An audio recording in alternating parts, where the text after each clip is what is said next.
Senhor, a paz seja convosco. Amém. Vamos ficar sobre os pés, vamos orar. Glória a Deus.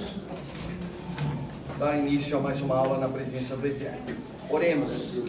Senhor nosso Deus, Pai que estás no céu, no nome de Jesus, nós queremos te dar graças.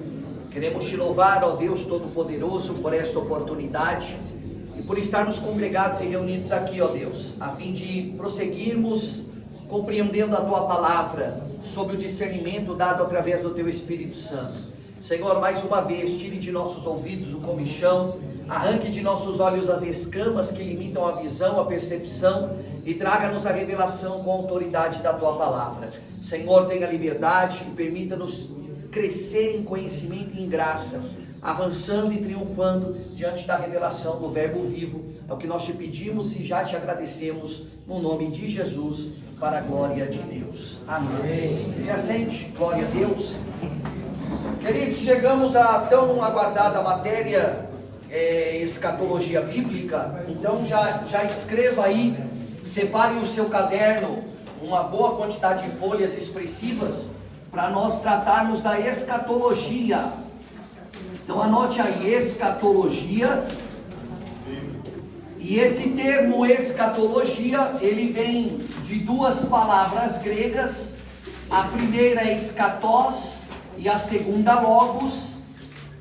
Vocês já estão familiarizados com logos, que significa o estudo, e a palavra escatós quer dizer últimas coisas. Então, estudar a escatologia é estudar os últimos acontecimentos, as últimas coisas. Anote isso, o significado da escatologia é estudar os acontecimentos finais, as últimas coisas. Mas tome nota, e é de suma importância essa compreensão, não são as últimas coisas correlacionadas a nós, são as últimas coisas a partir do autor ou do profeta que profetiza. Então é muito importante termos essa descrição. Por quê? Porque à medida que nós vamos estudar a escatologia bíblica aqui durante as segundas-feiras, nós vamos observar que boa parte das profecias já se cumpriram. E por que já se cumpriram? Porque desde o dia em que o profeta profetizou até os nossos dias, já se passaram milhares de anos. Então, tendo como ponto de partida a voz profética que anuncia a profecia, é a partir de então que segue-se o cumprimento do que saiu da boca do profeta, tá certo? Estudar as últimas coisas é não temer o futuro. Por qual motivo? Porque a Bíblia diz que nós não estamos em trevas, para que aquele dia nos surpreenda como um ladrão que vem à noite.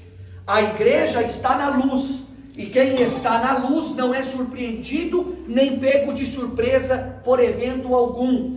A Bíblia já prenunciou, já anunciou, a Bíblia já descortinou, a Bíblia já enunciou tudo que há de vir, para que nós não venhamos a temer nenhuma das profecias. Então, estudar escatologia, e talvez essa seja a minha maior missão aqui, porque a escatologia, ela é a matéria mais complexa da teologia sistemática. E ela é uma matéria tão complexa que dentro da academia teológica não há unanimidade quando o assunto é escatologia. Então, dentro da teologia existem 7 escolas. Quantas escolas? 7. Que cada uma tem a sua percepção no que tange as últimas coisas.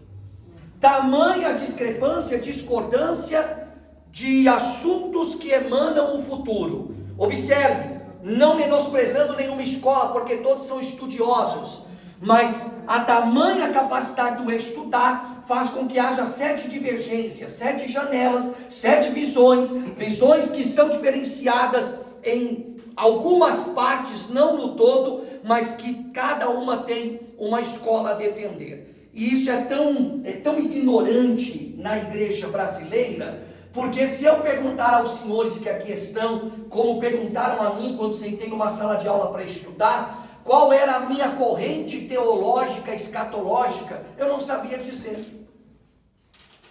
Quando perguntaram a mim qual é a visão escatológica da sua igreja, eu não sabia dizer. Então a ignorância no assunto da escatologia é tão supremo, tão terrível, que nós não temos uma base concreta do que cremos e por que cremos, e nem tampouco sabemos qual é a visão concreta da nossa igreja.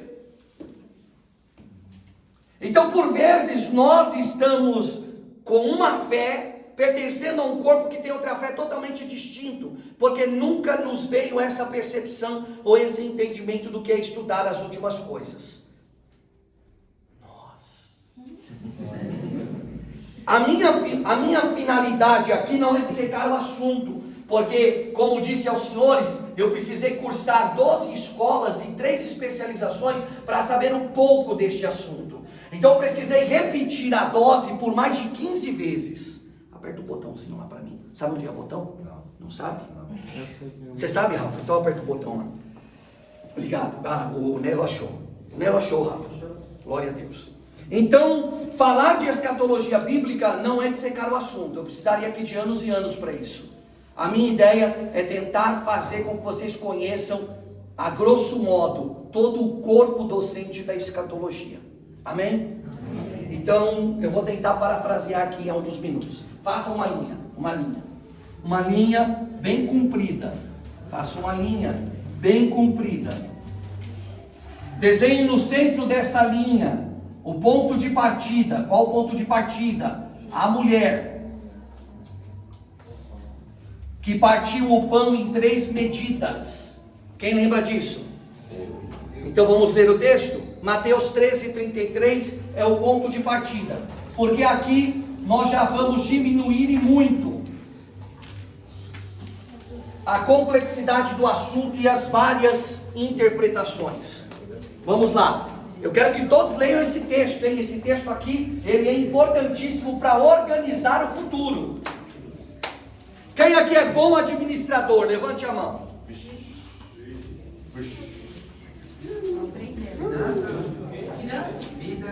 Administração em todas as áreas. O segredo da administração está em olhar para o futuro, sim ou não? E não apenas olhar para o futuro de maneira vaga, mas olhar para o futuro com propósitos. Porque quando eu administro o meu futuro, eu crio janelas, eu crio observações, propósitos, e a partir do momento em que, como disse o apóstolo Paulo, um excelente administrador da igreja, por isso dela foi apóstolo, a Bíblia diz que ele olhava para o alvo e prosseguia. Por que ele conseguia prosseguir? Porque ele tinha um alvo. Então administrar são palavras ensinadas por Cristo. Cristo disse que antes de edificar a sua casa sobre a rocha, que é o fundamento, você deve cuidar de como está cuidando deste fundamento. Porque se você poupar recurso na fundação, você vai ter perdido dinheiro na construção. Sim ou não? Sim. Observe a natureza que é santa, a partir do princípio da teontologia que nós estudamos sobre a santidade de Deus. A natureza é santa, e a natureza sendo santa, ela nunca investe no edifício, ela sempre investe na raiz. Observe que toda árvore, antes de crescer, primeiro ela investiu pesado nas suas ramificações. A sua raiz aprofundou-se com tanta veemência que a profundidade que ela aprofunda é a garantia do crescimento que ela sobreviverá, independente de quanto ela cresça. Então a palavra de Deus é fantástica a esse respeito. E esse texto de Mateus 13:33 nos faz ter 3 visões. Quantas visões? 3. Do que tange o futuro, tá certo? Porque a partir dessa aula de introdução, vocês nunca mais lerão a Bíblia observando profecias escatológicas que dizem respeito ao futuro e não interpretarão essa profecia sem antes julgar para quem essa profecia foi entregue. Este é o segredo da escatologia. Porque que a escatologia aponta para o futuro, isso é inerrante. Mas eu preciso saber o futuro de quem? E é aqui onde nascem as maiores heresias da escatologia. As maiores mentiras. Por quê? Porque uma escola interpreta uma profecia futura que não é para ela. E quando eu apanho para mim o que não é para mim, eu faço uma salada com o propósito de um Deus santo que designou todas as coisas. Então não é Deus quem confunde, é o homem quem se confunde a respeito da profecia. E nós vamos ver que todas elas são muito claras ao longo dessa matéria. Então o centro é este, Mateus 13:33. Leia para mim, Rafael, bem alto, por favor, vai lá. Então lhes disse outra parábola. Pois não, vamos lá. O reino dos céus é semelhante ao fermento que certa mulher tomou, misturou e escondeu com 3 medidas de farinha, até ficar tudo levedado. Essa mulher, ela preparou quantos pães aí na íntegra? 3. Essas 3 medidas de farinha são 3 tortas, 3 porções, 3 pães.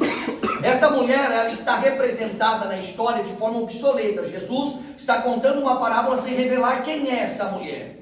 Todavia nós temos no relato do Gênesis, no capítulo de número 18, a revelação de quem seria essa mulher. Essa mulher é Sara, a esposa de Abraão, que vai preparar 3 pães para o Senhor que a visitará no seu lar.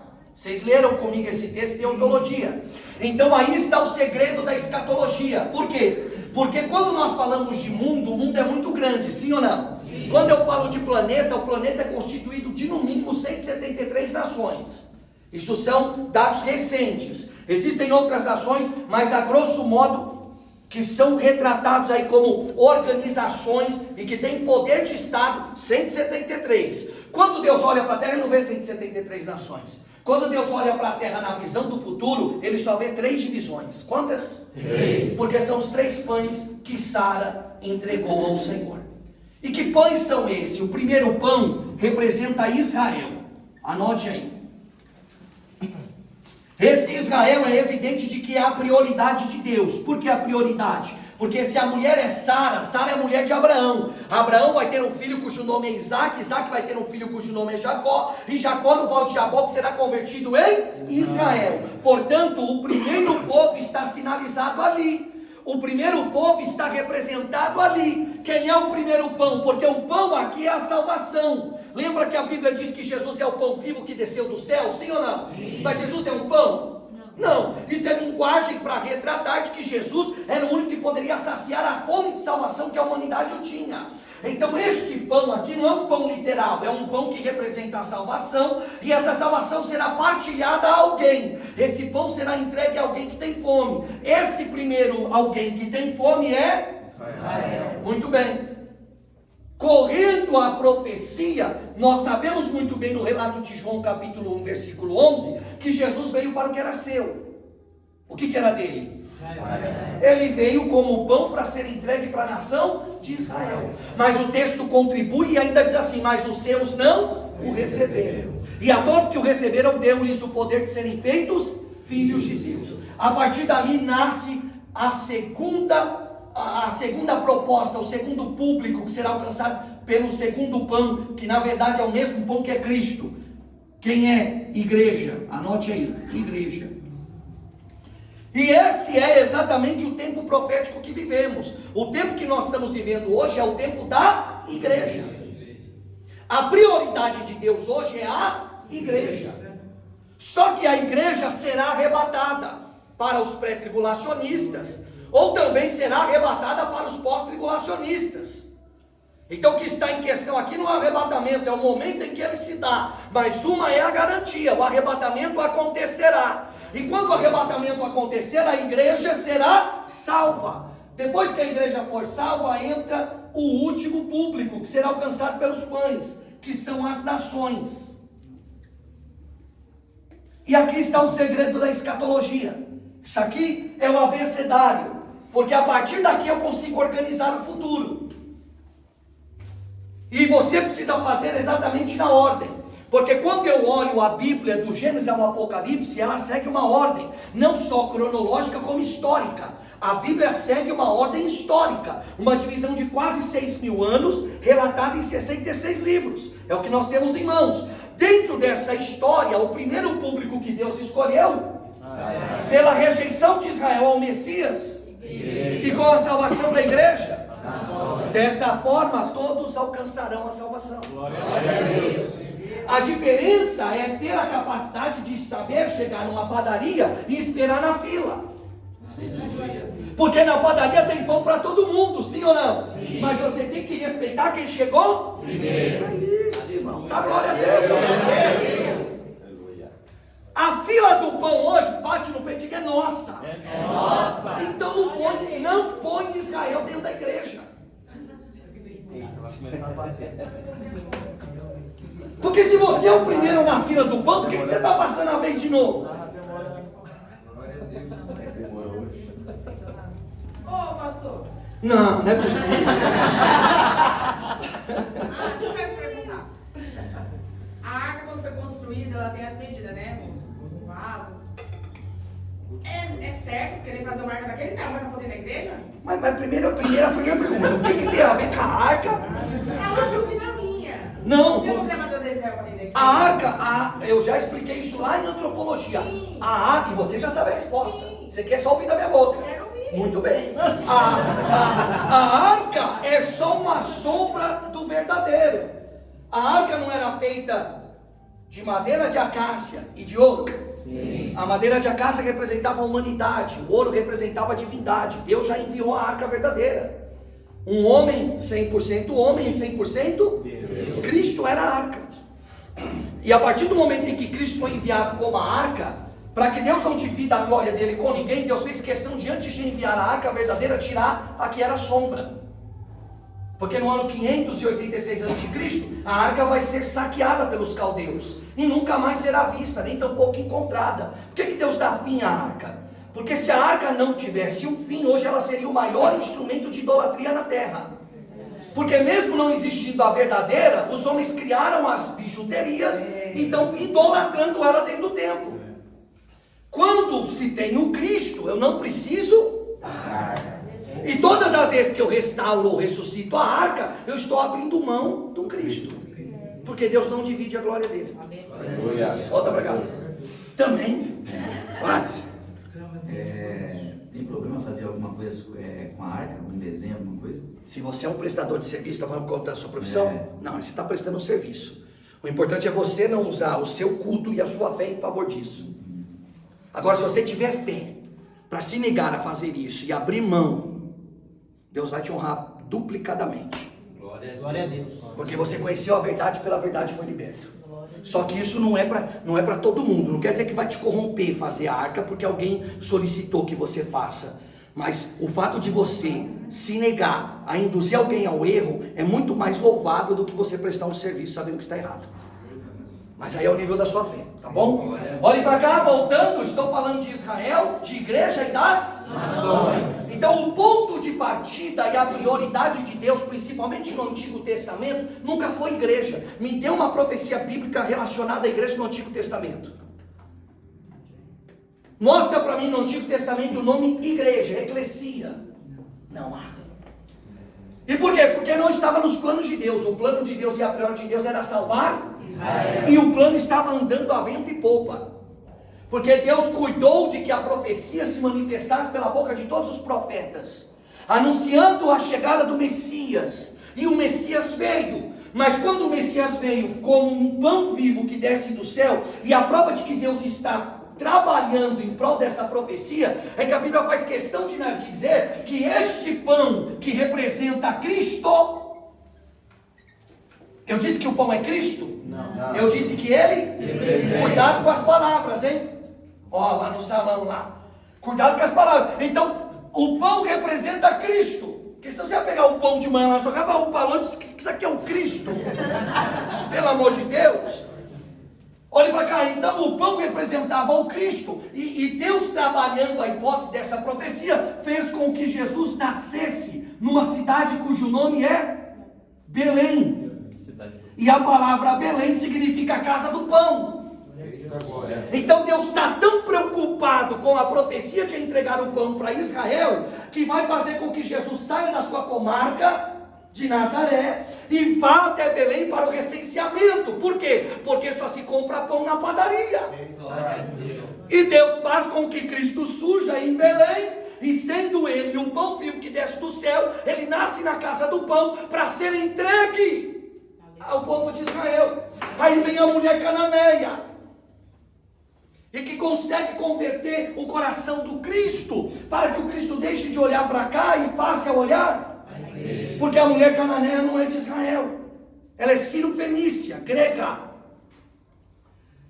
E quando você lê o texto da mulher, e nós tivemos essa aula em Cristologia, e aí a importância de se estudar para que hoje você entenda, mas eu também vou ser muito mais enfático, porque muitos aqui não tiveram essa matéria ainda. Quando a mulher Sírio-Fenícia vai recorrer um milagre para Cristo, Jesus ainda diz assim: mulher, eu não posso te atender, eu não posso tirar o pão da mesa dos filhos e dar aos cachorrinhos. Jesus estava falando assim: eu vim para resolver a profecia de Israel, e você não é Israel.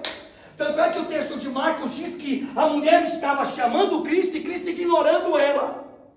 Os discípulos ficaram tão escandalizados que eles disseram assim: o mestre, a mulher não para de chamar o senhor, por que o senhor está ignorando ela? Porque Jesus não queria parar para atendê-la, não era para isso que ele veio. E aí aquela mulher consegue, nas suas palavras, fazer com que Cristo a admire e sinta por ela compaixão, e ela consegue interpretar que até as migalhas que caem da mesa dos seus senhores também não deixam de ser pão. E ela diz: não importa se o pão é inteiro ou sem migalha, eu vou comer do mesmo jeito. E dessa forma abre-se uma janela. Que janela? Israel sai de cena, e quem entra em cena? A igreja. Glória a Deus. Glória a Deus. Aleluia. É forte. Então, o que é estudar escatologia? É encontrar a profecia que aponta para o futuro. Encontrei a profecia, eu preciso saber para quem ela está adereçada. Porque dependendo de quem e para quem ela está adereçada, para cada um desses há um tempo determinado. E aí eu não vou tentar me preocupar com o que não é para mim. Quem aqui tem medo de conhecer o anticristo? Levanta a mão. Conhecer? Quem está com medo dos OVNI aí? Quem? Quem aqui tem medo da marca da besta? Vocês estão cheios de autoridade. Com certeza eu tenho. Ó, são receios dentro da igreja. A igreja teme, a igreja teme. A igreja tem receio. Marca da besta, anticristo, nova ordem mundial, teoria da conspiração. A igreja fica olhando para os apontamentos proféticos, se preocupando com as janelas que se abrem, com os acordos que são assinados, com os tratados que são feitos.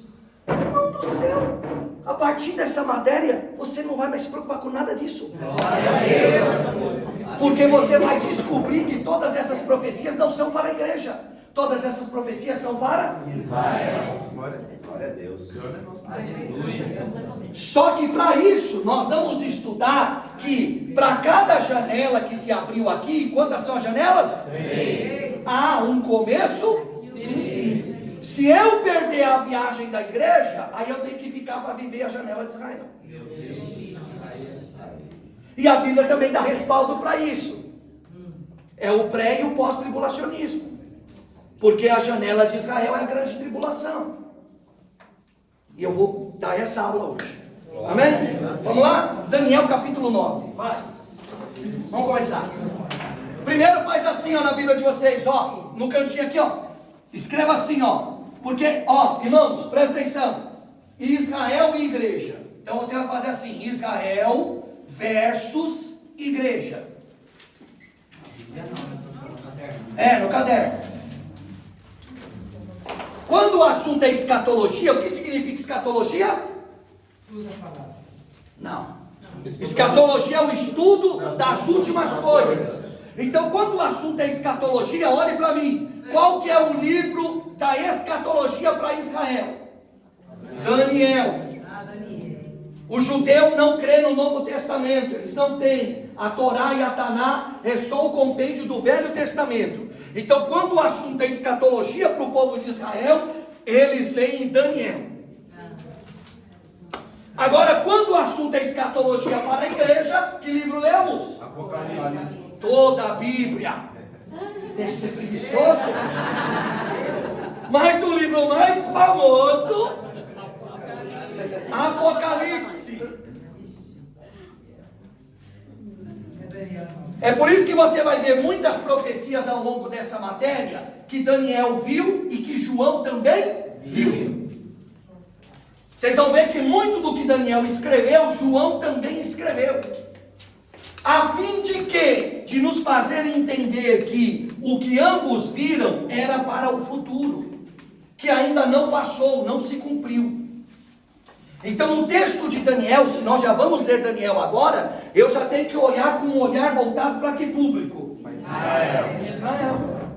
Por exemplo, quantos são os evangelhos da Bíblia?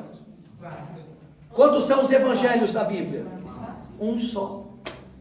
O evangelho de Jesus Cristo. Agora, quantos são os evangelistas que escreveram? Não são pegadinhas, são palavras que mostram erros teológicos gravíssimos. Porque quando eu digo assim, são 4 os evangelhos, eu estou contribuindo com as palavras de Paulo. Paulo disse assim: qualquer um que anunciar outro evangelho além desse, é anátema. E aí aparece a igreja dizendo que tem 4 evangelhos. Que isso, irmão? É um evangelho só. É o evangelho de Jesus Cristo segundo escreveu Mateus, o evangelho de Jesus Cristo segundo escreveu Marcos. O evangelho não é de Mateus, não é de Marcos, é o evangelho de Jesus Cristo. Glória a Deus. Nas palavras de 4 evangelistas. Ficou claro? Sim. E por que são 4 os evangelistas? Olhe para cá. Vamos lá. Nós temos Mateus, nós temos Marcos, nós temos Lucas e nós temos João. Por que são 4 os evangelistas? Se um só é o evangelho, a palavra evangelho no grego significa boas novas. E qual que são as boas novas? Jesus Cristo. Então o evangelho é Jesus Cristo. Para você dizer assim, eu preguei o evangelho, você teve que pregar Jesus. Se você pregar 40 minutos e não citar Jesus, você não pregou o evangelho. Pregar o evangelho é pregar Cristo. E por que são 4 os evangelistas? Olhe para o quadro, depois você escreve. Porque Mateus escreve para o público judeu. Marcos escreve para os romanos. Lucas escreve para os gregos. E João é o único evangelho escrito para a igreja. Glória a Deus. Quando eu parto deste princípio, eu já me presto a atenção para que eu não interprete profecias para a igreja que são de cunho dos judeus. Então olha como é importante estudar. A escatologia está aqui, todos esses têm escatologia. Todos esses apontam para o futuro. Mas eu vou organizando as profecias de acordo com os públicos que elas foram adereçadas. Isso é importante. São 3 regras: quem escreveu, por que escreveu e para quem escreveu. Anote isso. Não é aula de hermenêutica, mas eu já vou dizer novamente. Primeira regrinha: quem escreveu. Preciso saber quem escreveu. Porque quando eu descubro quem escreveu, eu vou entender a visão de como foi escrito. Se quem escreveu foi judeu, então tem costume judaico envolvido. Se quem escreveu foi um helenista, então tem costume de gregos impostos ali. Então é importante primeiro discernir quem escreveu. Depois, por que escreveu? O contexto histórico. E por último, para quem escreveu. Depois que eu consigo essas 3 regras, eu posso pregar o texto. Glória a Deus. Porque aí eu não vou pregar para o povo errado o texto errado.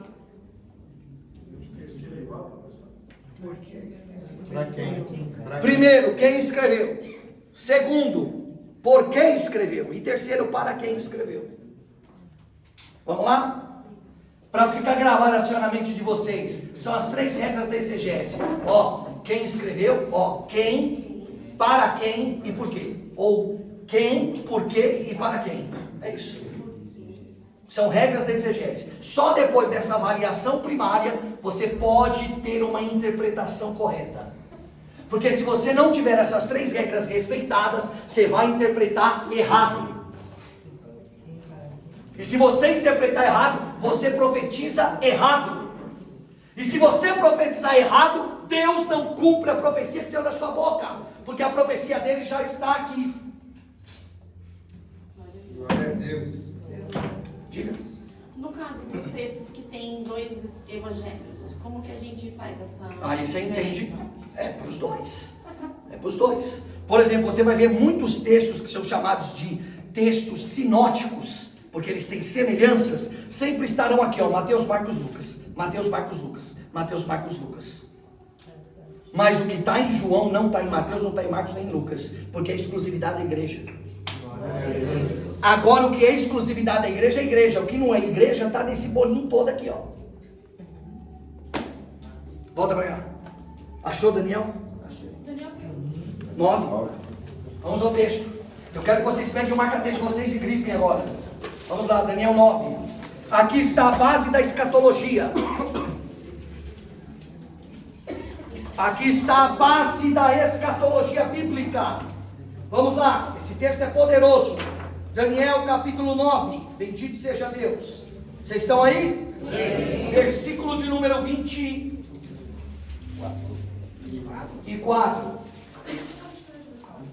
Oi? Nós falamos sobre isso em cristologia. Vamos lá?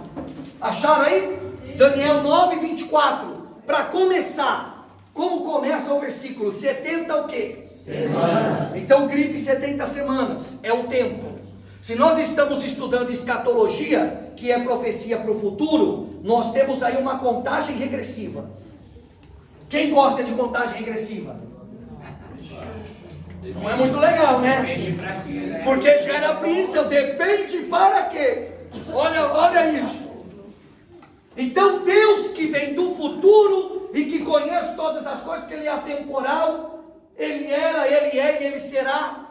Deus não respeita passado, presente e futuro, porque sequer Ele compreende isso, Ele está acima de tudo, nem a eternidade compreende Deus, porque Ele é o Pai da eternidade. Então quando nós falamos de um Deus atemporal, que não pode ser medido pelo tempo, Ele sabe o começo, o meio e o fim. Ele olha para a nação de Israel e diz assim para eles: 70 semanas. O que há de confuso em interpretar o tempo para quem vive no tempo? Se alguém olhar assim para você e disser: olha, daqui um tempo eu vou te visitar. Complexo, sim ou não? Mas se alguém disser assim para você: daqui 70 semanas, é concreto, sim ou não? Sim. Quem está tomando a boca de Daniel? Deus. E Deus está determinando o tempo. Que tempo? 70 semanas. Vou escrever aqui, 70 semanas. Pastor, mas para quem que é? Eu não disse aí no texto, tem que discernir para quem? 70 semanas é o tempo. Para quem? Está no texto. Como que prossegue o versículo aí, 70 semanas estão decretadas. Isso quer dizer que é um decreto. Não vai cair por terra. Passará os céus e a terra, mas a palavra de Deus não vai passar. Então o que Deus falou vai se cumprir, independente de como o homem reaja. Deus não precisa de aprovação humana para cumprir sua palavra. Ele está dizendo, é um decreto. E o decreto é 70 semanas. Olha que lindo isso. E aí ele diz assim: estão decretadas, leia comigo na sua Bíblia, estão decretadas sobre o teu povo de Israel. Está aí ou não está? Vocês estão lendo a mesma Bíblia que eu? Não está escrito de Israel aí. O que vocês disseram? Tá, então? O que vocês disseram? Tá, então? Estão decretadas sobre o teu povo. Qual que era o único povo de Deus até Daniel? Israel. Então é simples.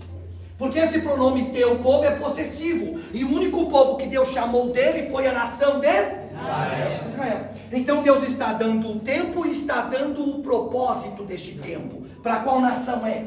Israel. Segue o texto. Além de Deus dar o tempo e dizer para quem é Israel, Ele também diz para aonde será. Olha isso. Vamos ler o texto, 70 semanas estão decretadas sobre o teu povo de Israel e sobre a tua santa cidade. Aonde está a santa cidade? Jerusalém. Então olha que lindo. Deus marcou o tempo, Deus marcou quem será favorecido por este tempo, e Deus marcou aonde seria o encontro deste tempo. Isso é escatologia. Aí, a partir dessa percepção, eu já fecho duas janelas. Quais janelas eu fecho? Essa profecia não é nem para a igreja e nem para as nações. Essa profecia é de exclusividade para Israel. Glória a Deus. Quando chegar no final, vocês vão ficar assim, meu Deus. Primeiro eu estou tentando deixar muito claro de que essa profecia que está saindo da boca de Deus não é para a igreja. Tem algum israelita aqui? Não, nenhum? Não, graças a Deus. Ninguém aqui é da tribo de Judá também. Não? Mas da tribo de Levi tem uns aí, não tem? Que é levita?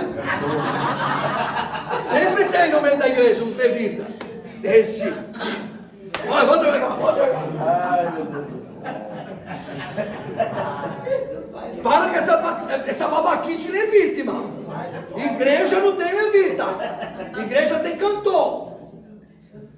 Olhe para mim. Ah, mas eu achava tão bonito ser levita. Vai, ó, escute. Você sabia que levita tem que se aposentar aos 50 anos? Aí você vê os melhores levitas da igreja, é os anciãos. Você vê umas senhorinhas que cantam na igreja, irmão, o céu abre. Eu não troco uma cantora e um cantor de 25 anos por uma senhora de 50, 60. Não troco. Porque ali não é afinação, ali não é força. Ali é essência. Eu sei que está cheio de cantor aqui. Levita não tem aqui não. Se tiver, eu te excomungo dessa classe. Volta para cá. Escute. Quantas semanas? 70. Aí está o segredo. A gente sabe que são semanas. Sim ou não? Sim. E uma semana tem quantos dias? 7. Então nós podemos fazer uma conta.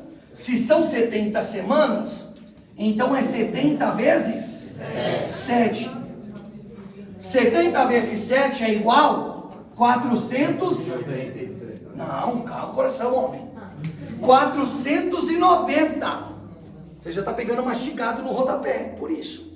490, 7 vezes 7, 49. Zerinho no final, para você ganhar tempo no cálculo, 490. Só que aí é onde está o segredo. Olhe para cá. Judeu não é como brasileiro. Olhe para mim. Quando um judeu usa essa palavra, semana, ele não está se referindo a um tempo de dias.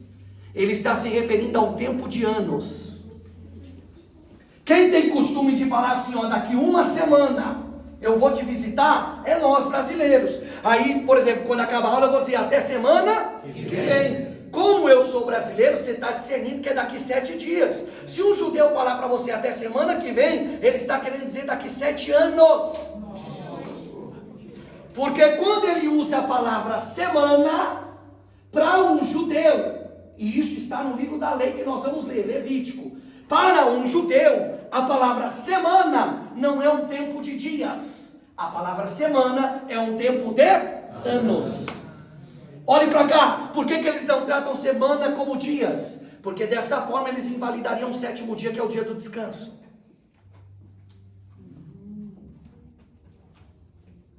Então, na percepção judaica de dia, nunca se fecha 7, sempre se acaba no 6º. Então eles não se referem à palavra semana de dias. Quando eles usam no linguajar dele a palavra semana, eles estão se referindo a um tempo de 7. Vamos ler o texto, para dizer que não são palavras do pastor.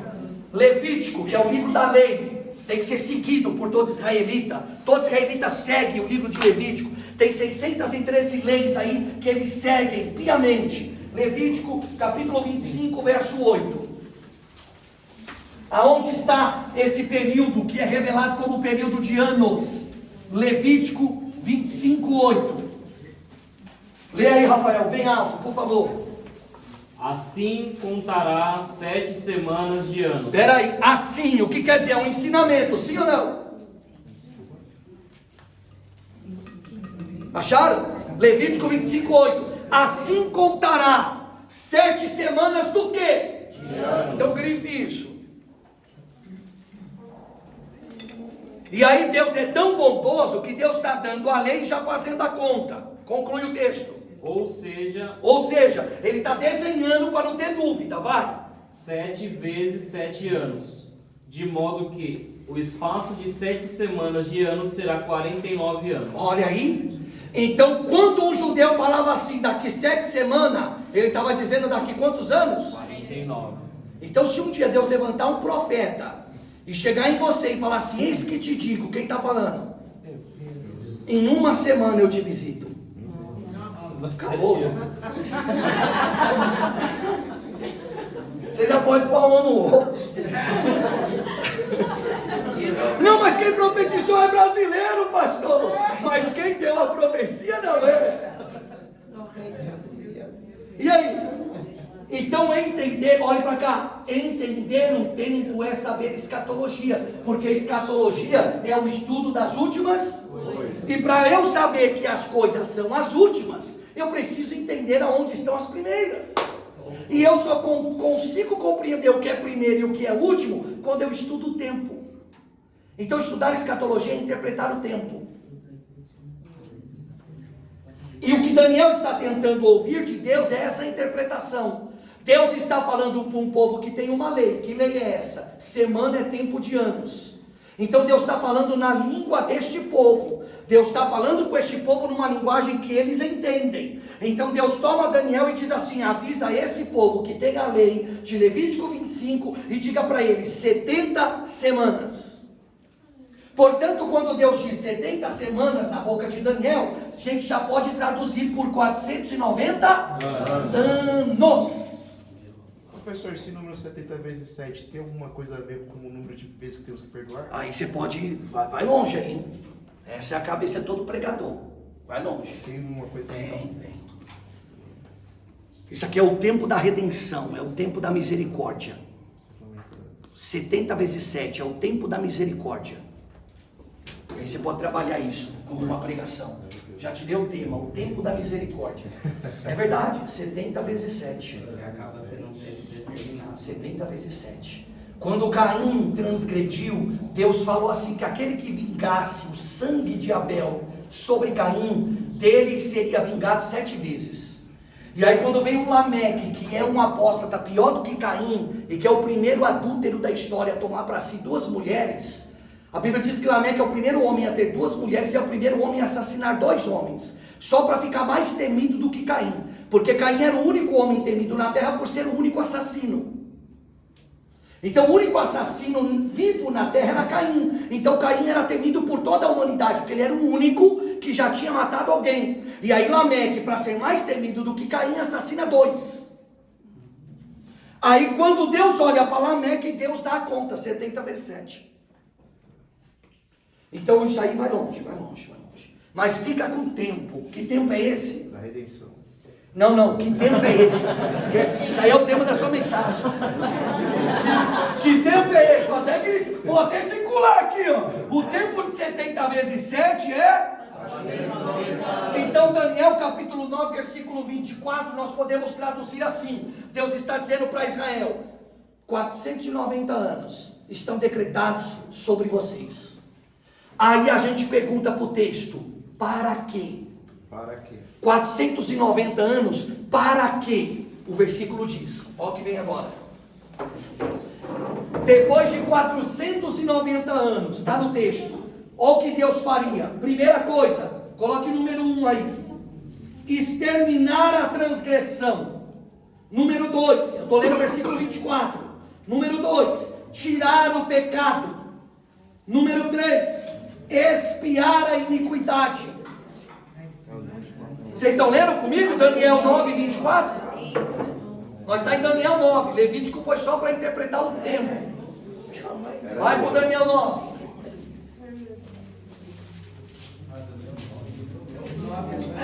Eu tomo para Levítico. Tranquilo, irmão. Glória a Deus. Vocês estão aí? Amém. Acharam?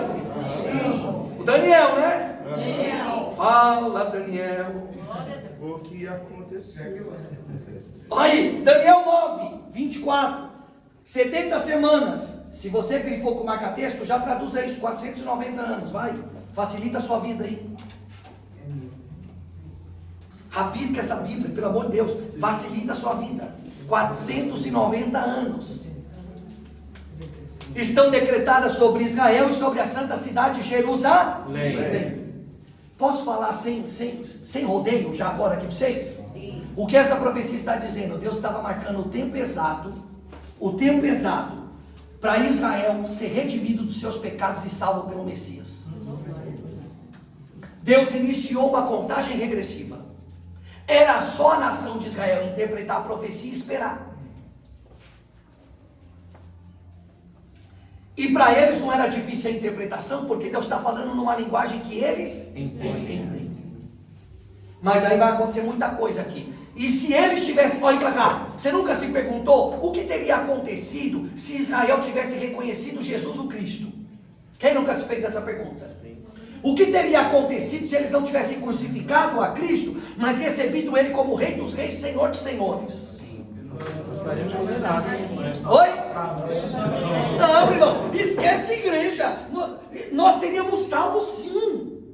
Êxodo 19, versículo 6 é o projeto, não abre, olhe para mim que eu vou citar o texto. Êxodo 19, versículo 6 diz assim, que o projeto original de Deus era fazer de Israel uma nação santa, uma nação de sacerdotes para evangelizar o mundo. Então o projeto original de Deus era fazer de Israel o seu povo modelo para apresentar o Deus grande, El Shaddai, para o mundo. Se Israel tivesse recebido o projeto da salvação, Israel seria os evangelizadores do mundo. Só que o que Israel fracassou hoje foi entregue para quem? Para a igreja. Então, se eles tivessem recebido o Cristo, nós hoje estaríamos alcançados pela salvação por intermédio da pregação deles. É isso. Porque aí Cristo não seria crucificado, né? Ele já teria sido aceito. Seria aceito. Só que a escatologia já dizia que ele não seria aceito. Para abrir uma janela, a Bíblia é perfeita. A importância de estudar a escatologia é só encontrar as janelas e adereçá-las para o público certo.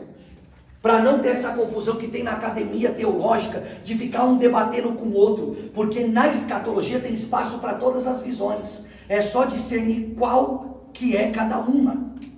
Vamos seguir o texto. Se eles tivessem recebido a Cristo e não o crucificado, Deus ia cumprir tudo que está no versículo 24, que eu estava dizendo, e vou ter que dizer tudo de novo, porque você estava no Levítico, mas está tudo certo, vai lá. No versículo 24 está aí, ó, para exterminar a transgressão, número 1, coloca número 1, tirar o pecado, número 2, acharam aí no texto? Não achou ainda? Parte B do versículo 24. Espiar a iniquidade, número 3. Trazer a justiça eterna, número 4. Selar a visão e a profecia, número 5. E ungir o santo dos santos, número 6.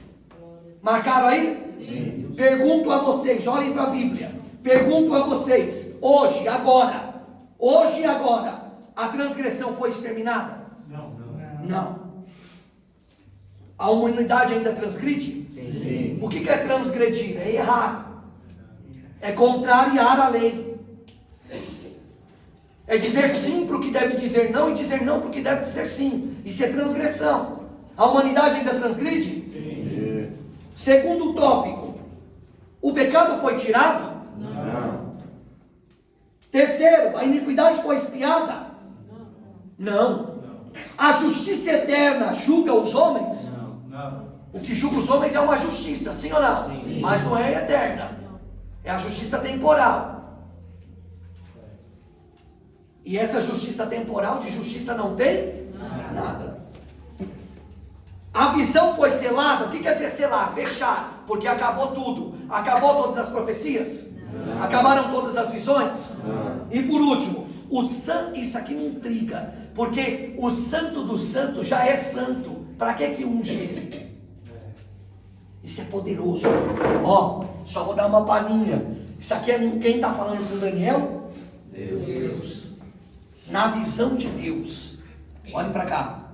Na visão de Deus, você sabe que Paulo foi lá. Quantos céus existem? 3. De baixo para cima. O primeiro céu é aquele que nós conhecemos na terra.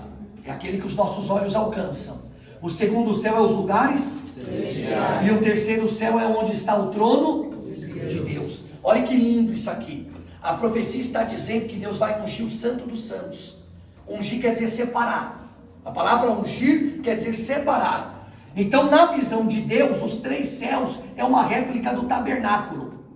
Lembra que o tabernáculo, ele possuía 3 compartimentos. Ele possuía o átrio, o lugar santo e o santíssimo. Então, para Deus, o primeiro céu é o quê? O átrio. Os lugares celestiais é o lugar e o Santíssimo. Glória a Deus. Então, eu pergunto aos senhores, na visão colossal de Daniel e na profecia que ele está recebendo, Deus está dizendo mais ou menos assim, ó, Daniel, o último propósito no fim das 70 semanas é ungir o Santíssimo, separar o meu trono. Para qual finalidade? Para que Deus reinasse na Jerusalém terrena, na pessoa de Cristo. Porque Cristo é santo? Quem acha que sim? Sim. Graças a Deus. E o que torna um ambiente santo? A presença de Deus. Por que a igreja é um lugar santo? A igreja não é um lugar santo. A igreja se torna um lugar santo quando Deus está nela. Aqui agora é um lugar santo, porque Deus está se revelando pela palavra. Mas quando encerrarmos essa aula, esse lugar não é santo. Porque não é o lugar que é santo, é aquele que é santo que está no lugar. Então o texto está dizendo que o Santíssimo, que é a pessoa do Cristo, sentará na Nova Jerusalém para reinar sobre a Jerusalém terrena. Isso era o propósito de Deus.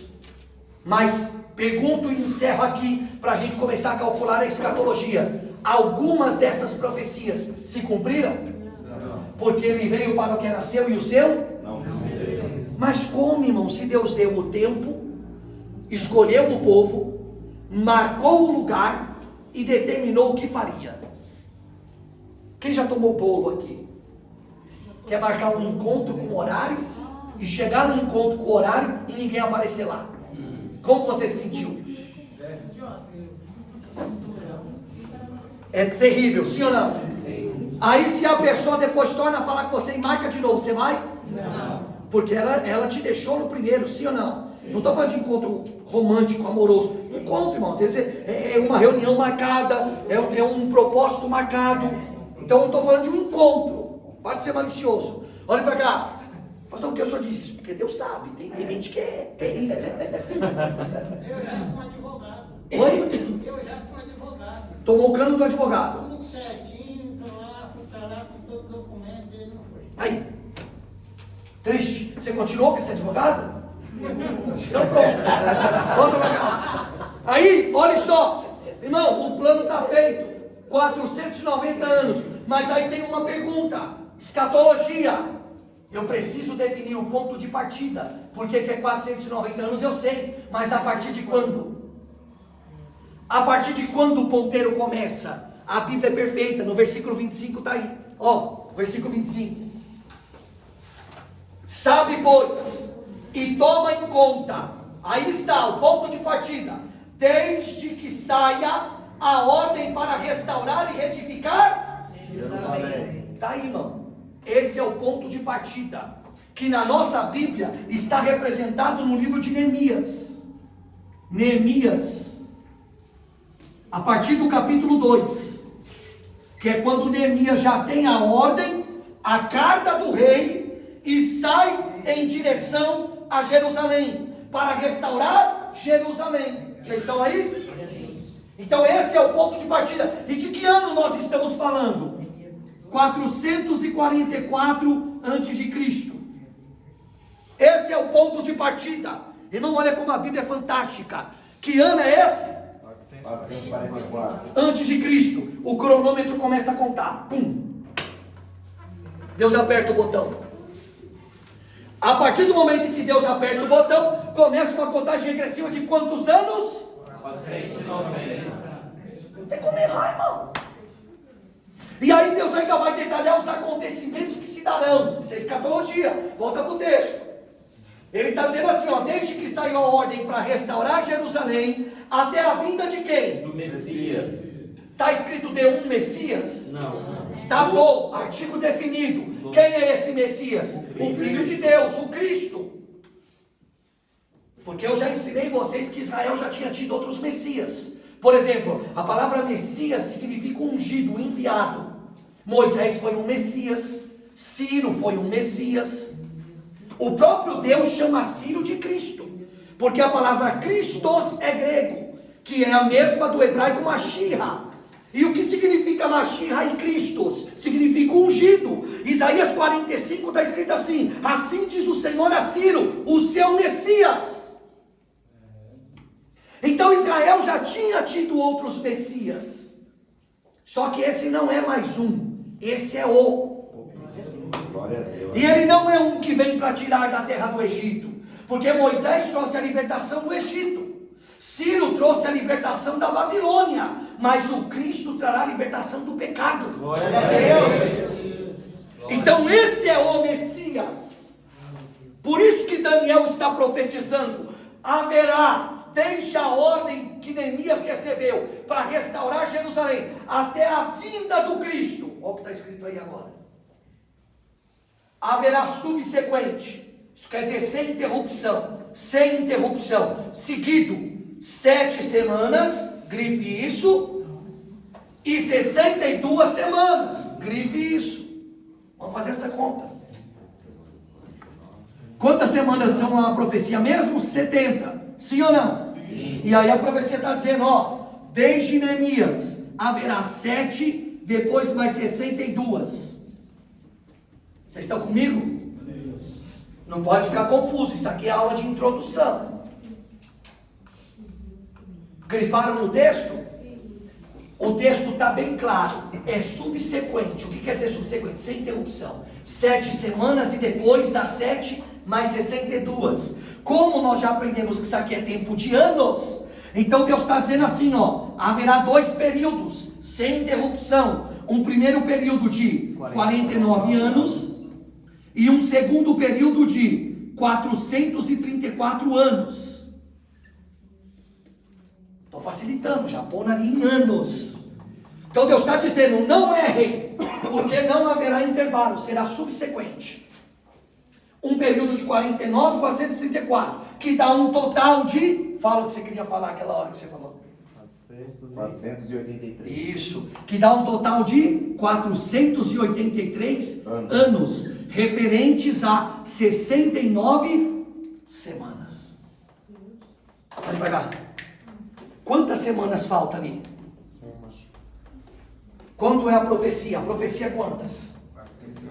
70 semanas. Quantas semanas foi?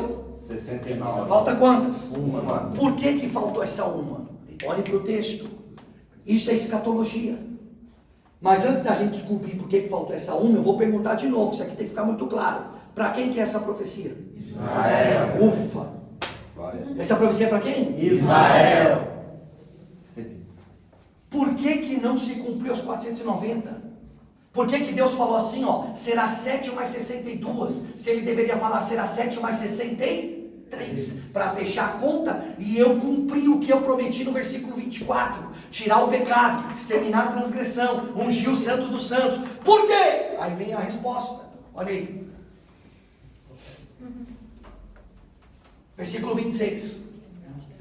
E depois das 62 semanas, será tirado quem?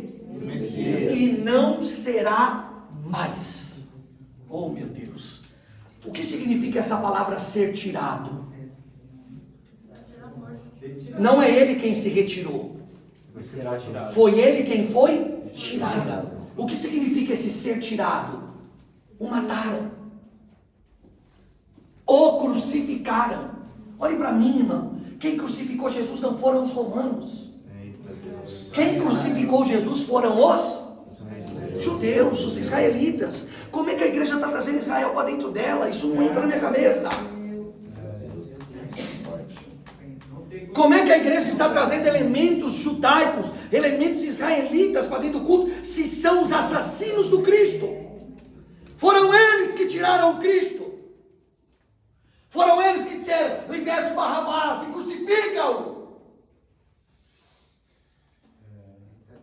Você está dando para abrir a visão? Com certeza. Para quem que é a 70 semana? Guarde isso. Vocês vão sair daqui leves hoje. Leves. Esquece os OVNI, irmão. Esquece os ET. Vocês vão sair tranquilo. Se você mandar para mim pergunta de OVNI, eu vou dizer que OVNI é você. Vai vir de verdade uma nave extraterrestre, porque OVNI significa objeto voador não identificado. Realmente existe um objeto voando no espaço que não foi identificado. João já escreveu desse OVNI lá no Glória a Apocalipse. Deus. Eu vi a nave da Nova Jerusalém que descia. Aleluia. Existe OVNI. Se você não sabia, eu estou revelando agora. O nome do OVNI é Nova Jerusalém. É um quadrado que tem 3 portas a leste, 3 a oeste, Aleluia. 3 a norte, 3 a sul. E existe vida fora da terra? Existe. Tem os 24 anciãos, serafins, os querubins, os arcanjos, o ancião, o trono de Deus. E sabe, eu vou falar que eu vim bravo com isso aí. E olha para cá, sabe por que está aumentando o número de linguagens de OVNIs? Porque o arrebatamento está se aproximando. Glória a Deus. E essa será a única palavra na boca do anticristo. Ele não vai dizer que foi o Cristo que buscou a igreja. Ele vai dizer que foram os OVNIs que abduziram alguns do meio do povo. E esses alguns é a igreja. Aleluia. Então isso aí já é a trama sendo narrada. Mentiroso. Porque uma mentira contada no mínimo 7 vezes vira verdade, de tanto que eu ouço ela. Meu Deus.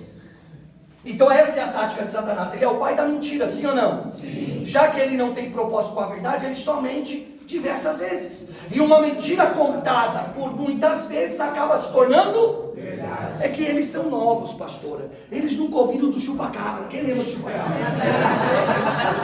Eles não sabem o que é o chupa-cabra. E os irmãos com medo de chupacabra, e viu o chupacabra e não sei o quê. Que isso, irmão? Aí vem as lendas, porque uma verdade contada vira, aliás, uma mentira contada vira verdade. São as lendas, os folclores, e assim por diante. Então cuidado, essa roupagem de OVNI e de alienígena vai aumentar muito. Porque essa é a trama que será contada com o desaparecimento em massa da igreja. Então quando alguém falar, você acredita em OVNI? Acredito. Você acredita em ET? Acredito e estou esperando por eles. Tá bom. Como assim eu serei abduzido? Pronto. Fala na linguagem deles. Deixa eles pensar o que quiser. Volta pra cá. Tá aí. É verdade, eu tô falando sério. OVNI é um objeto voador não identificado. A Nova Jerusalém está voando? Ela está voando ou não está? Ela está sobre a terra. Então ela voa. E é um objeto que não foi identificado. Porque olhos carnais nunca viram. Acabou. Existe vida. Porque o que é alienígena? É vida fora da terra.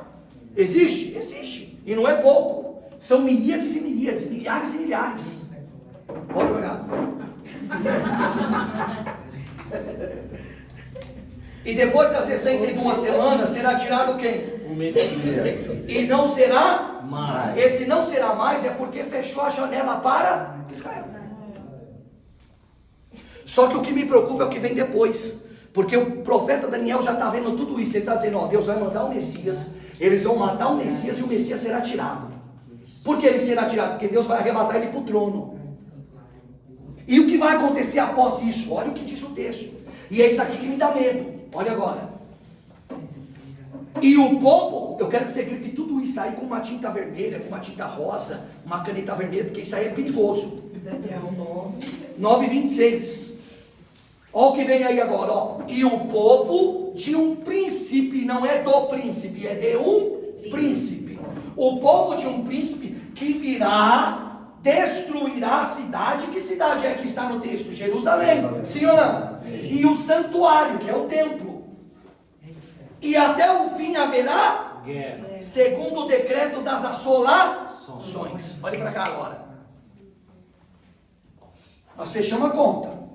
Quando você lê a Bíblia Sagrada, você descobre que entre todas as nuances em que passa Neemias, Esdras, Ageu e um pouquinho de Zacarias e Malaquias, todo esse período desses profetas dura exatamente 49 anos. Então quando você traça a Bíblia em ordem cronológica, você vai descobrir que desde que Deus levantou Neemias para restaurar Jerusalém dentro do aspecto civil, ele levanta Esdras para restaurar Jerusalém no nível espiritual, ele levanta Ageu, e aí vem todos os profetas menores, que têm o seu propósito em reavivar a nação. Tudo isso São os 49 anos. Porque a gente lê a Bíblia e acha que são milhares de anos. Por exemplo, vai parecer loucura para quem não estudou a aula de antropologia em que eu provei. Então quem vai ouvir eu falando agora vai me chamar de louco, mas não tem problema. Vocês estão preparados? O pai de Noé viveu com Adão.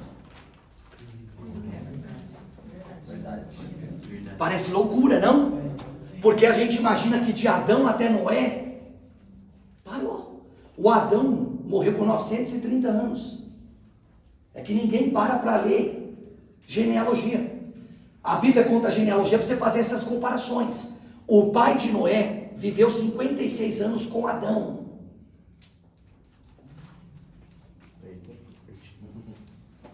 Então nós temos uma mente de ler a Bíblia e achar que passaram-se milhares de anos. Mas quando você vai ver, dentro de um contexto, de Neemias até Malaquias, nós temos uma janela de quantos anos? 49 anos. E aí olha que interessante. Aqui se encerra o Antigo Testamento.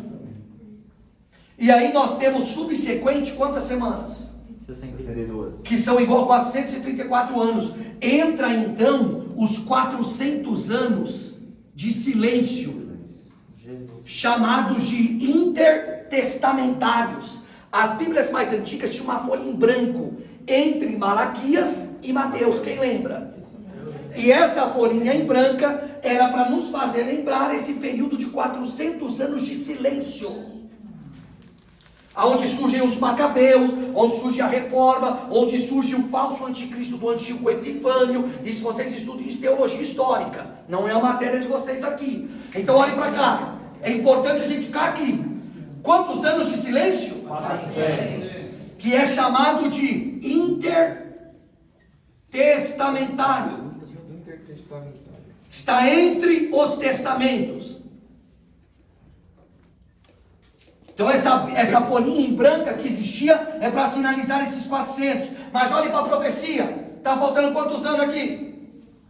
34. Porque Deus falou assim, ó. Até que o Messias seja tirado, que é morto, tem que haver esse período de 49 anos e 434. Aí, irmão, depois dos 400 anos de silêncio, surge um mensageiro por nome Gabriel. E profetiza a Maria que ela vai gerar um filho. Quanto tempo dura uma gestação? 9 meses. 9 meses. Porque o tempo está contando, sim ou não? Sim. 9 meses da gestação. E depois dos 9 meses da gestação, a vida de Cristo teve 33 anos e 3 meses. Era para você ter dado glória. Olhem para cá. Exatamente quando Jesus completa 33 anos e 3 meses, com os 9 meses da gestação, fecha os 34. Com os 400 anos de silêncio, cumpre as semanas. E chega o dia. Que dia? Em que ele está no alto do monte e olha para Jerusalém. Eita Deus. Aí você vai entender o que você nunca entendeu. A Bíblia diz que Jesus olha para Jerusalém e chora. Por que ele chora? Porque o Pai marcou um encontro e ninguém estava lá para recebê-lo.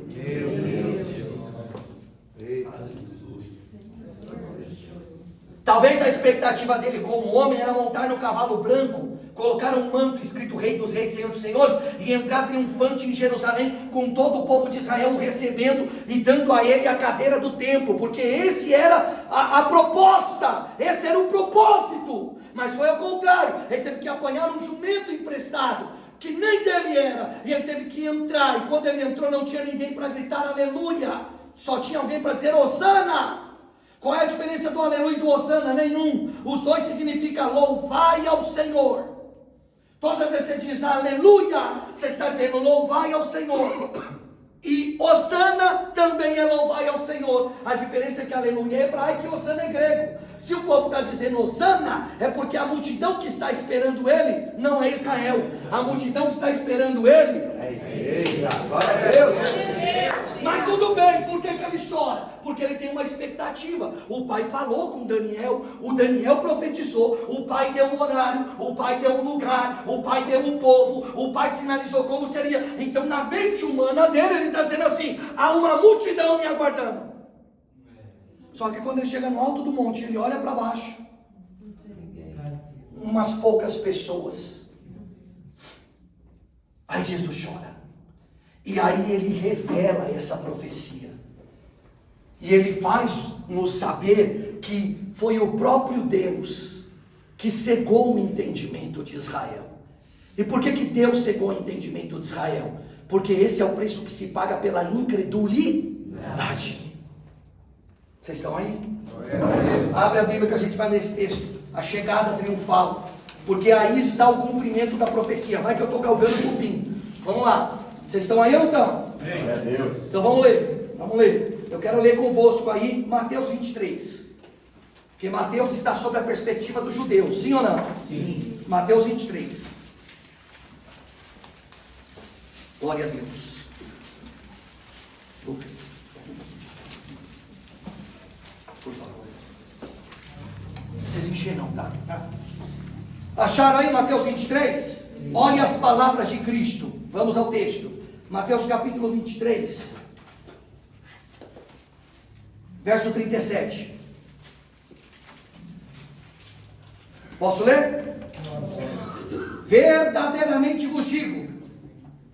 Não, 37, né? Jerusalém, Jerusalém, que mata os profetas e apedreja aqueles que a ti são enviados. Quantas vezes eu quis ajuntar os teus filhos, como a galinha junta os seus pintinhos debaixo das asas, e vocês não quiseram. Olha que forte isso. Eis então que a vossa casa será deixada. Grife esse texto.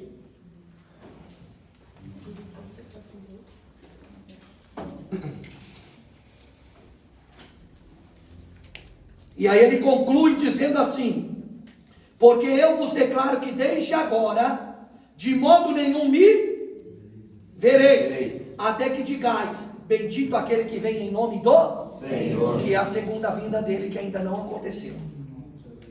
Só que eu pedi para vocês grifar o versículo 38, o que está escrito aí? Então com essa perspectiva, volta para o Daniel 9 agora.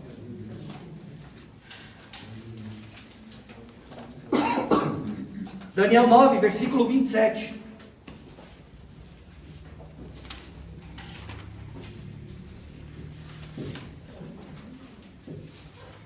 Vocês estão aí? Sim. Vamos lá. Vocês lembram do finalzinho do versículo 26 que diz que havia um príncipe?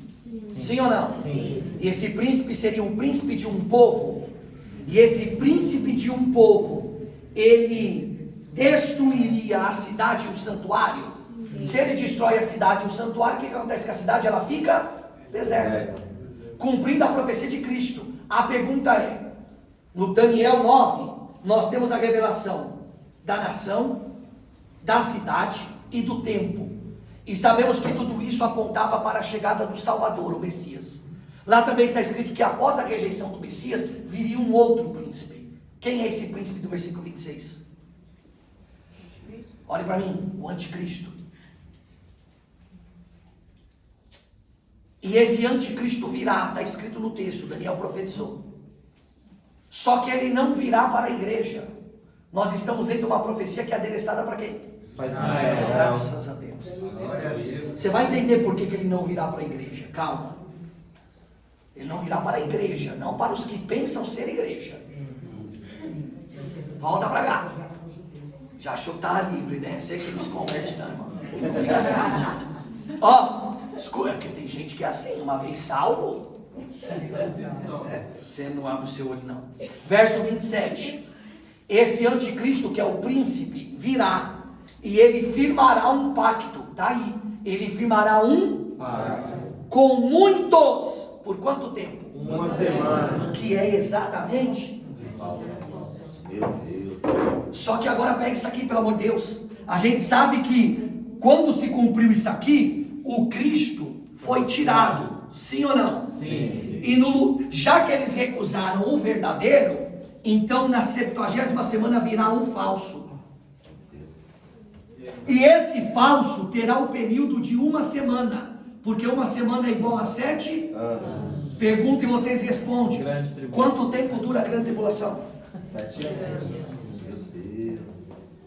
Porque esse período de 7 anos é conhecido como grande Tribulação. que é o período para apresentar o anticristo, que é o falso, para aqueles que rejeitaram o verdadeiro. E quem rejeitou o verdadeiro foi Israel. Aí se cumpre a Bíblia. Aí, olha que interessante, esse período é dividido ao meio. Por que é dividido ao meio? 3 anos. Porque está escrito aí no texto, ó, não é coisa da nossa cabeça. Ó, ele firmará o pacto de 1 semana, e na metade da semana, tá aí ou não tá? Sim. Na metade da semana fará cessar o sacrifício e a oferta de manjares. Ou seja, ele interromperá o culto. Durante 3 anos e meio, o anticristo não vai se opor à religião, mas vai ganhar a simpatia de todas elas. E quando chegar na metade, ele interrompe os cultos, porque é onde ele se apresenta como Deus. Vocês estão aí? É só aqui, na metade, que Israel vai despertar. Só que para Israel despertar, antes de começar a grande tribulação, quem tem que ir embora? A igreja. A igreja. Mas a Bíblia diz que vai ficar uma outra igreja aqui. Vocês vão estudar tudo isso. Porque tem 2 igrejas na terra. Tem a igreja de Filadélfia e a igreja de Laodiceia. A igreja de Filadélfia tem pouca força. É uma igreja que parece estar fraquinha. Diz que não vai para o culto, mas vai. Diz que não vai orar, mas ora. Diz que não aguenta mais, mas continua. Para esses a palavra diz: porque não negaram o meu nome e guardaram a minha palavra, eu abro a porta e ninguém fecha. Só que junto também tem a igreja de Laodiceia, que é uma igreja miserável, porque é rica, é forte, é frondosa, é estruturada. Mas Jesus olhou para ela e falou: na verdade vocês são pobres, são cegos, são miseráveis e são nus. Porque oxalá que vocês fossem frio ou quente, mas vocês são morno. Um dia ora, um dia não ora. Um dia é crente, outro dia não é crente. Um dia quer, outro dia não quer. Um dia prega, outro dia se esconde. Um dia diz, outro dia não fala. E porque você é morno, eu vou vomitar você da minha boca. O que é vomitar? É rejeitar. E quando é que ele vai rejeitar? No dia? Aqui surge a visão pós e a visão pré. Porque tem igreja que vai, tem igreja. Só que se a igreja ficar, ela já fica para qual tempo? 7 anos. Que é a 70ª semana. Que é para qual povo? Israel. Aí ela tem que... essa igreja vai ter que virar amiga de Israel. Para cumprir Mateus 25. Olhe para mim. Nós vamos estudar tudo isso. Hoje é só a introdução. O que diz Mateus 25? Quantas eram as virgens? 10. Mas quantas? 10.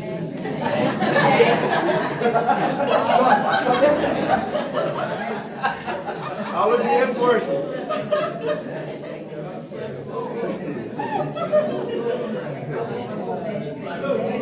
Toma uma água.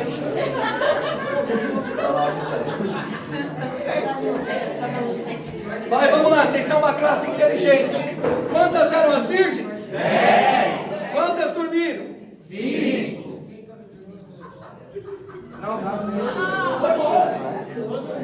Quantas dormiram? As 10, irmão.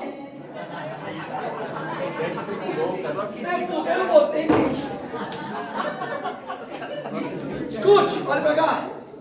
São 10 virgens, as 10 dormem. Porque esse é o maior sinal do arrebatamento. O maior sinal do arrebatamento não é avivamento, é apostasia. O que é apostasia? É sono. Sono espiritual. E qual é a realidade da igreja? Quem é líder, quem é pastor, quem lidera, quem está à frente do trabalho, sabe o que eu estou falando. Hoje você prega para pessoas que estão. Você ensina pessoas que estão. Você discipula pessoas que estão.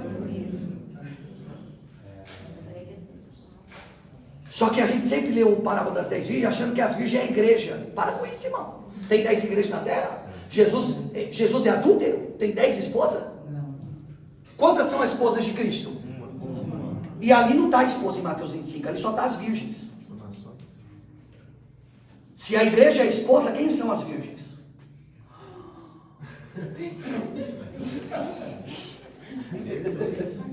Calma, fica tranquilo. Se as virgens estão lá, tem esposa. Porque as virgens eram as damas de honra. Quem aqui quando casou convidou os padrinhos? Então no costume judaico tinha que convidar as damas. As damas tinham que ser as melhores amigas da noiva. E tinha que ter crescido com ela para conhecer a história dela. E essas virgens seriam as responsáveis pelo cortejo nupcial. Porque o casamento em Israel se dava em dia de lua nova. Era o dia mais escuro, a noite mais sombria. Quando dava 6 horas da tarde, que o sol se punha, começava o casamento. E naquela época não tinha iluminação pública nem poste. Então o único meio de levar a noiva ao encontro do noivo era com lamparinas acesas. Porque aquelas lamparinas sinalizariam o caminho. Se não tivesse as lamparinas, não teria cortejo. Se não tivesse cortejo, a noiva não encontraria o noivo. Porque o noivo não podia ir buscar lá em casa, tinha que buscar na porta da cidade. Então o noivo chegava na porta da cidade e mandava um mensageiro até a porta da casa. E esse mensageiro chamava a noiva e dizia: o noivo chegou, sai ao encontro. E aí ela ia com as noivas, com as virgens dela. Então a Bíblia está revelando que tem uma noiva pronta, sim ou não? Sim. Mas essa noiva que está pronta tem que cuidar das virgens. Porque se as virgens da noiva perdeu o azeite, você perdeu o encontro. É por isso que ali 10 divide em quantos? Porque 10 dividido por 2 é porque ali estão os 5 ministérios da igreja de Laodiceia e os 5 ministérios da igreja de Filadélfia. A igreja de Filadélfia tem azeite nos 5 ministérios. E a igreja de Laodiceia só tem os ministérios, porque o azeite perdeu faz tempo. Vamos estudar tudo isso. E ali divide e revela quem é e quem não é. Quem está pronto e quem não está pronto. Aí para quem ficar, você acabou de descobrir a escatologia.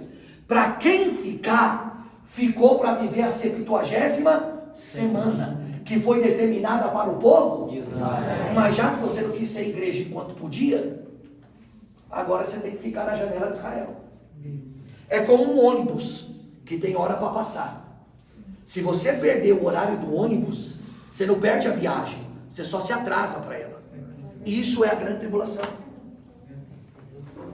Só que quem perdeu o voo do arrebatamento e ficar para o voo da grande tribulação, vai ter que enfrentar anticristo, marca da besta, 7 selos, 7 trombetas, 7 taças, 3 ais, os 4 anjos que guardam o rio Eufrates, terão que encarar o pregador eterno com um livrinho que desce do céu, terão que encarar a manifestação dos espíritos das 3 rãs que saem sobre a terra para convocá-las para a batalha do Armagedon, terá que se preocupar com a 3ª Guerra Mundial, terá que se preocupar com a manifestação do rei de Gog, que vem de Magog, terá que... Eita, por aqui tá uma melza.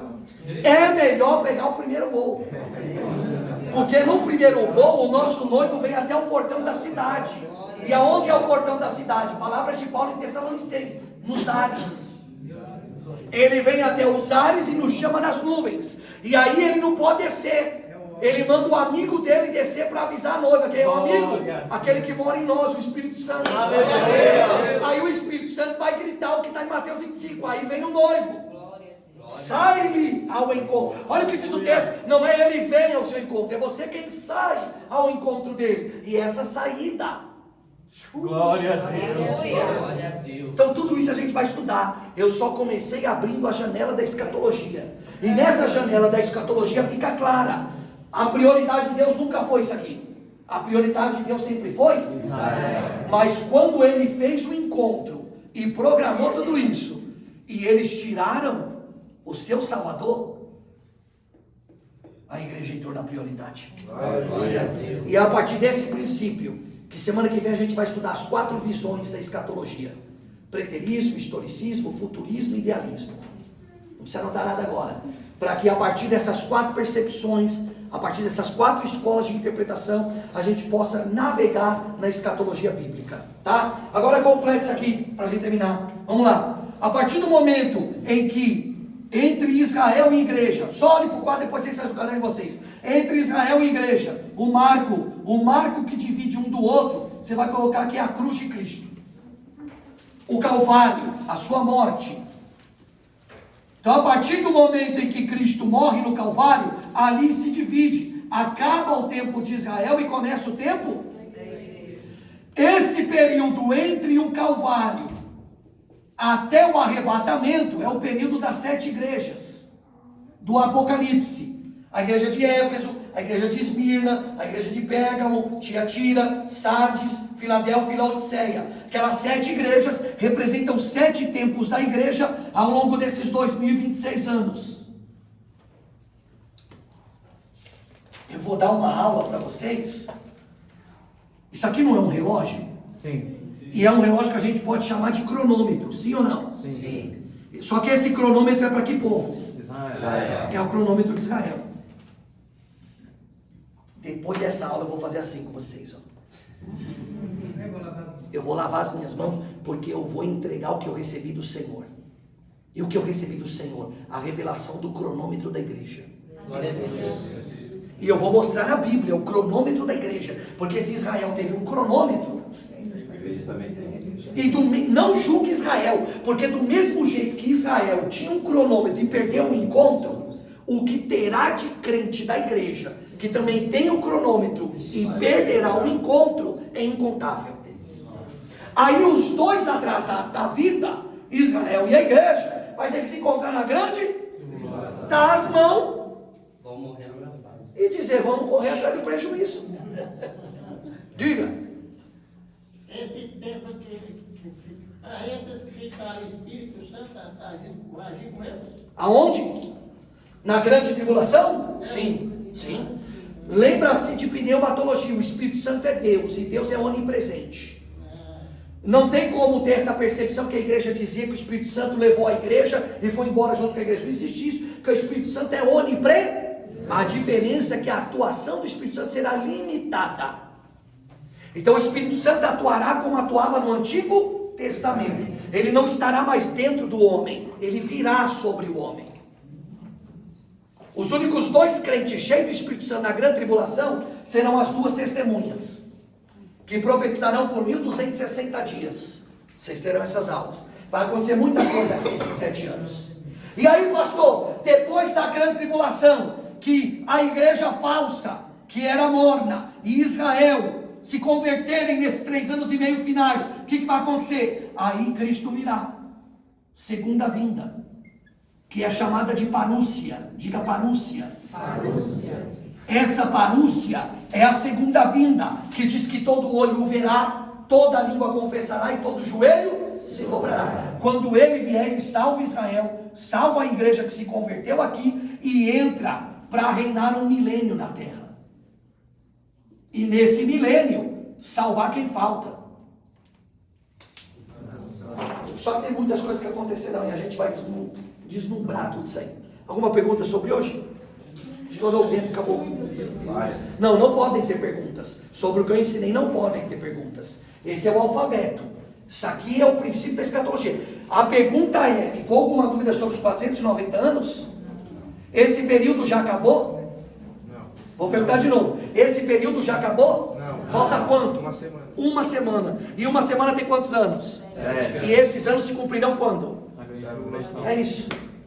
Porque a grande tribulação não foi preparada para a igreja. A grande tribulação foi preparada para Israel. Isso. A fim de que Israel se converta. Olhe para cá. Vou dar uma sinopse rápida. Escute. Quando você pega os flagelos das taças e das trombetas e compara com as pragas do Egito, você vai descobrir que tudo que vai acontecer nos 7 anos é exatamente o que aconteceu quando Deus libertou Israel do Egito. O que acontece nas taças e nas trombetas são exatamente o que aconteceu nas pragas. Por quê? Porque quando a nação de Israel vê a repetição, vai ter aquele déjà vu. Eu já vi isso. E só há um Deus que fez isso. O Deus que nos libertou do Egito. Israel será reavivada. É por isso que aquelas 5 loucas que ficam depois que o noivo vem, em Mateus 25, elas vão pedir o azeite para as virgens prudentes, e o que as prudentes diz para elas? Não vou dar. Vai aos que vendem e compra. Qual é a única nação que vai ter azeite na grande tribulação? Israel. Aí a igreja terá que ir até Israel, porque Israel será a única que terá o relógio para encontrar o Messias. É isso, irmão. Qual que é o problema da igreja hoje? A igreja tem 2 relógios. A igreja tem 2 relógios. Ela tem o relógio de Israel e o relógio da igreja. Só que quando não estuda escatologia, você fica olhando a hora de Israel, quando você deveria olhar a hora que é da igreja. E aí confunde as profecias e não sabe qual é para você e qual é para Israel. A minha função é nas próximas aulas descortinar tudo isso, a fim de que vocês saibam. Amém? Quem levantou a mão aí no fundo para concluir? Diga. Professor, sobre Daniel 24, quando o ungido, ele vamos dizer assim, desfazer o pecado. Não foi uma ingenuidade de Jesus pensar isso? Porque a lei diz que o pecado tem que ser lavado pelo sangue. E foi esse o motivo que Jesus veio. Sim. Então foi uma ingenuidade dele acreditar que não seria pelo sangue, não é? Ingenuidade de quem? De Jesus. Não, jamais. Na verdade, Cristo rediria o povo, só que não com negação, sim com aceitação. É o fim da lei. O fim da lei é convencer do pecado, e Israel não foi convencido. A ideia é, Jesus entregaria o seu sangue, porque a Bíblia diz em Hebreus que sem derramamento de sangue não há remissão. Só que Jesus entregaria o seu sangue para uma nação que nele creu.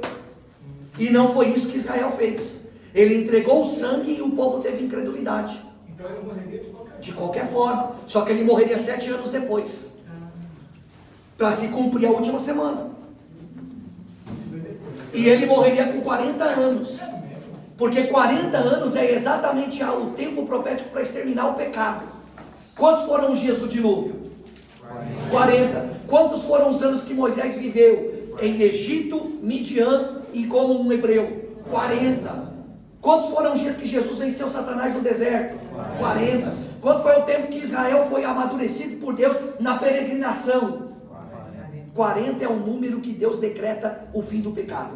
Então Jesus veio para cumprir perfeitamente a profecia. Mas como Deus tem presciência e sabia o futuro, ele incluiu a partir do versículo 26 a rejeição. E isso é a misericórdia, o tempo da misericórdia. Porque Deus podia passar a conta e esquecer Israel, sim ou não? Mas ele deixa 7 anos em stand-by. Ele joga 7 anos lá para frente para salvar a igreja.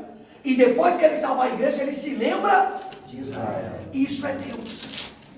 Porque Deus poderia ter rasgado o contrato com Israel e dizer, já que não me receber, não quero mais. Mas ele vai salvar a igreja e depois que salvar a igreja, vai se lembrar de Israel. Vai abrir os 7 anos e vai dizer para Israel, chegou a vez de vocês. Então é isso, irmão. Só encaixa no tempo o que é seu e o que é de Israel. Amém? Paulo escreveu o capítulo 11 de Romanos só para isso. Ele disse assim, vocês são a oliveira silvestre. Não tenta se comparar à oliveira natural que é Israel. Vocês são um jambuzeiro que foi enxertado na oliveira. Seja jambuzeiro. Não tente ser a oliveira natural. São as palavras de Paulo. Ele diz assim, mas também não se gaba não. Porque do mesmo jeito que a oliveira natural foi rejeitada, vocês também podem ser. E aí ele dá o seguinte ensinamento, Paulo no capítulo 11. Ele diz assim, aprendam com Israel. Eles perderam tudo isso pela incredulidade. E hoje o que mais tem tomado a igreja, porque pela incredulidade é impossível agradar a Deus. Amém? Então saia daqui sabendo, o relógio de Israel teve começo, meio e terá fim. E o fim de Israel não é para a igreja. A grande tribulação é para vocês? Não. Saia daqui com essa convicção. Mas se você ficar amigo de Laodiceia, se ficar meio morno, entra no time.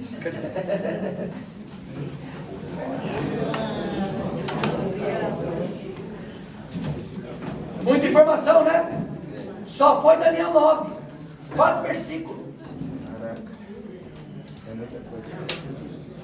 Essa semana, senhores, ó, a apostila de escatologia ela é diferente das demais. Por quê? Ela tem 45 páginas, as outras têm 24, 25. Essa tem 45, é muito mais copiosa e rica. Bom, se eu fosse vender essa, eu não vendo a apostila pelo preço do conhecimento. Eu vendo a apostila pelo preço do material. Entenderam isso? Porque se eu fosse vender pelo preço do conhecimento, eu não venderia isso por menos de R$500. E não importa que ninguém comprasse, porque conhecimento não se pechincha. Se você não valoriza o seu conhecimento, ninguém vai dar o valor. Então, não vendo o conhecimento, eu vendo o produto e o material, porque isso tem custo. Então, como essa apostila ela é muito mais custosa do que as tradicionais, o valor dessa física, para quem quiser, R$40, tá bom? Porque as demais são 25. Então o valor dela é R$40, não precisa comprar. Eu dou o arquivo em PDF gratuito lá no grupo. Então essa semana eu vou disponibilizar em PDF. Assim que eu disponibilizar, já faz o download. Porque se você ficar 3 ou 4 dias sem clicar lá para baixar na sua biblioteca, quando você for clicar não vai. Aí você vai ficar lá no grupo, mas não estou conseguindo abrir a apostila. Aí lá vai eu, no tempo na paciência, 70 vezes 7, manda de novo. Então, por favor, irmão, quando viu lá que mandou, clica o dedo. Você clica o dedo quando é foto que os outros mandam, quando é fofoca, grupo de família. Por que não vai clicar o dedo no download da...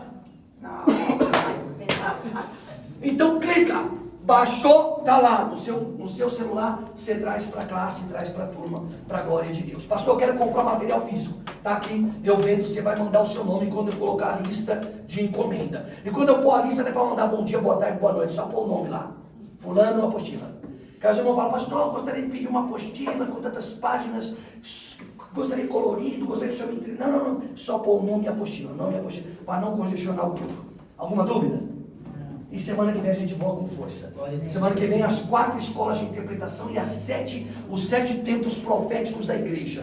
Você vai descobrir em que tempo profético a gente está. E se vocês merecer o cronômetro da igreja. Vocês saírem daqui olhando no relógio e sabendo se está perto, se está longe. Vai ser forte. Vamos orar?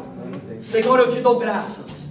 Eu te glorifico por esta oportunidade, por esta noite singular e especial, por este estudo ministrado aos nossos corações e pelo teu cuidado manifesto às nossas vidas. Obrigado, Senhor, por todo o conhecimento revelado, por mais uma oportunidade de estudar, debruçar e de receber de bom grado do céu as pérolas que o Senhor nos tem confiado. Agora, pois, leve-nos em paz, Senhor. Livra-nos do mal, guarda-nos do perigo e dê-nos uma semana próspera e abençoada. Abunda em nós graça, virtude e unção, para que o teu nome seja, sobretudo, glorificado. É o que nós te pedimos e já te agradecemos no nome de Jesus. Amém.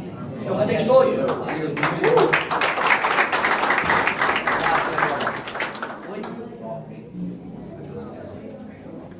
Então, ansioso para minha garrafinha no dia que eu não vou. Aí, então, vem passar. Glória a Deus, hein, mano? Maravilhoso. Pastor, o senhor precisa ir lá na igreja para ministrar uma palavra. Por eu tenho tempo, mano. Você pode mandar, né? Pode, aperta o stop.